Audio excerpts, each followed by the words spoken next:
ቴምፕሬቸር ነው የምንለካው። ምን ያህል ፐርሰንት ቡና ውስጥ ውሃ አለ የሚለው በጣም አስፈላጊ ነው። ስለዚህ እንደዚህ አይነት ሞይስቸር ቴስተርስ ያስፈልጓቸዋል። ይሄ አሁን አሜሪካ ሀገር የተሰራ አግራትሮሜክስ የተባለ የቡና እርጥበት መለኪያ ማሽን ነው። ስለዚህ እነዚህ ማሽኖች ላባችሁ ውስጥ ሊኖራችሁ ይገባል፣ ወይም ተመሳሳይ ማሽኖች ሊኖራችሁ ይገባል። ቀላል ናቸው አለካካቸው። አፋቸውን በቀጥታ እንከፍታለን። እዚህ ጋር ማስገቢያ ያለው የቡና ማስገቢያ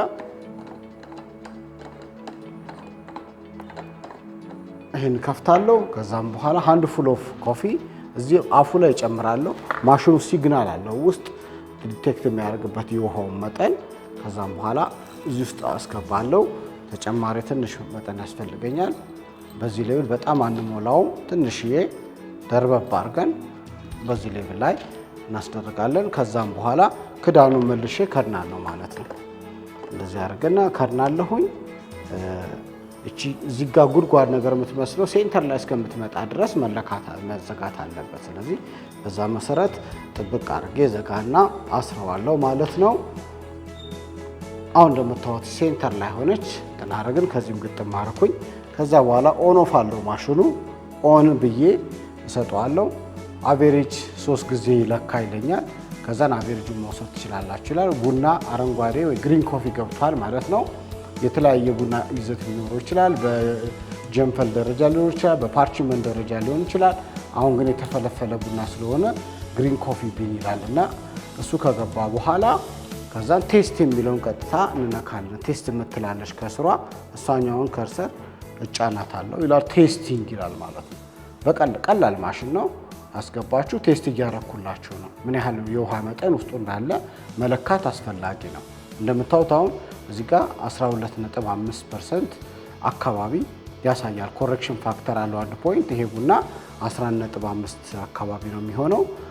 ከስሩ 21.3 ይላል። አሁን ያለንበት የሩም ቴምፕሬቸሩ ነው። ሶ በምን አይነት ስቶሬጅ ላይ ስቶር እያደረግን እንደሆነ ይነግራል። በጣም ሞቃታማ ከሆነ ተጠንቀቅ፣ ሲቆይ ቡና ይደርቃል።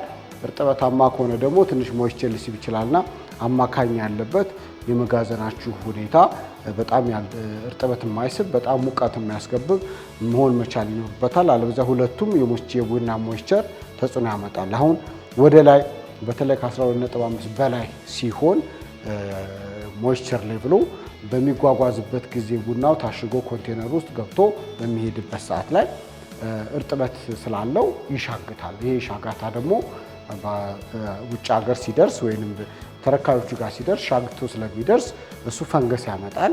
አደገኛ ፈንገስ አለ፣ ኦታ የምንለው ለጤና ጠንቅ ያመጣል። ስለዚህ ያንን ቡና አይቀበሉንም ማለት ነው። ስለዚህ ከመላካችን በፊት እርጥበቱ ከ12 ባይበልጥ ይመከራል። ከ12 ወደ ታች ደግሞ ከ9.5 በታች ቡና ማድረቅ አይገባም። ለምን? ውስጡ ያሉት ንጥረ ነገሮች በማክሲመም ሌቭል ለማግኘት ክው አድርገን ማድረቅ የለብንም። ውሃ ህይወት ያለው ነገር ስለሆነ ማለት ስተክሉ ስለሚበቅል ቢንግ ነው። ስለዚህ ከ9.5 በታች ማድረቁ አይመከርም።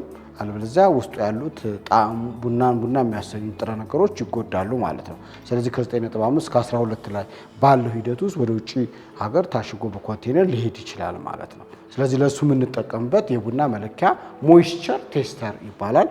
እንዲህ አይነት ማሽን ያስፈልጋቸዋል።